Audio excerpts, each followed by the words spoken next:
ધોરાજીમાં માત્ર એક વરસાદે ખુલ્લી પાડી કરોડોના ઓવરબ્રિજની કામની પોલ. ધોરાજીના જૂનાગઢ રોડ પર ઓવરબ્રિજનું કામ ઘોઘર ગતિએ ચાલી રહ્યું છે. બ્રિજના ડાયવર્ઝનમાં કમરતોડ ખાડા પડી ગયા છે. પ્રથમ ભારે વરસાદમાં જ રસ્તા પર પાણી ભરાતા અનેક વાહનો ફસાઈ ગયા છે અને હાઈવે પર કિલોમીટરોની ટ્રાફિક જામ સર્જાયો છે. છેલ્લા 3 થી 4 કલાકથી સેંકડો મુસાફરો ભારે હાલાકી ભોગવી રહ્યા છે. સ્થાનિકોનો આક્ષેપ છે કે પાણીના નિકાલની વ્યવસ્થા બંધ કરી કોન્ટ્રાક્ટર ગાયબ થઈ ગયા છે અને સવાલ એ પણ છે, જવાબદાર કોણ? તમારા મત કોમેન્ટમાં જરૂરથી જણાવો.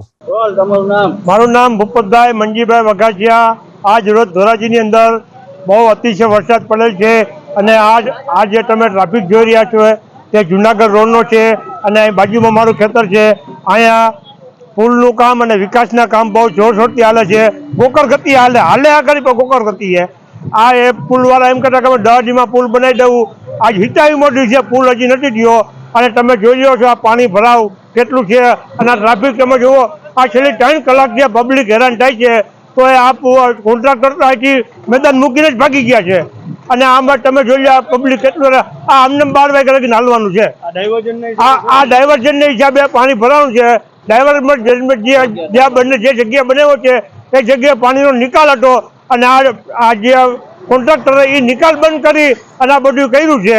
આ તમે નજરે જોઈ લો બધું. આના કારણે રાહદારીઓને કેવી તકલીફ પડે? અરે હટી છે. આ છેલ્લી 3 કલાકથી એક ધારો આવે છે, 12 વાગ્યા બધું હકેલા. શું માંગણી છે તમે? માંગણી કે તાત્કાલિક ધોરણે આ બધું કામ હે ને એકદમ થવું જોઈએ. મારું નામ દુષ્યંતભાઈ ભટ્ટ છે. હું ધોરાજી કોર્ટમાં નોકરી કરું છું.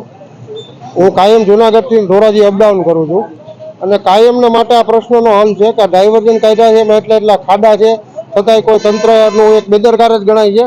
તંત્ર કોઈ આમાં જવાબદારી લેતું જ નથી, કાંઈ કોઈ વસ્તુ નાખવામાં આવતી નથી, બરોબર.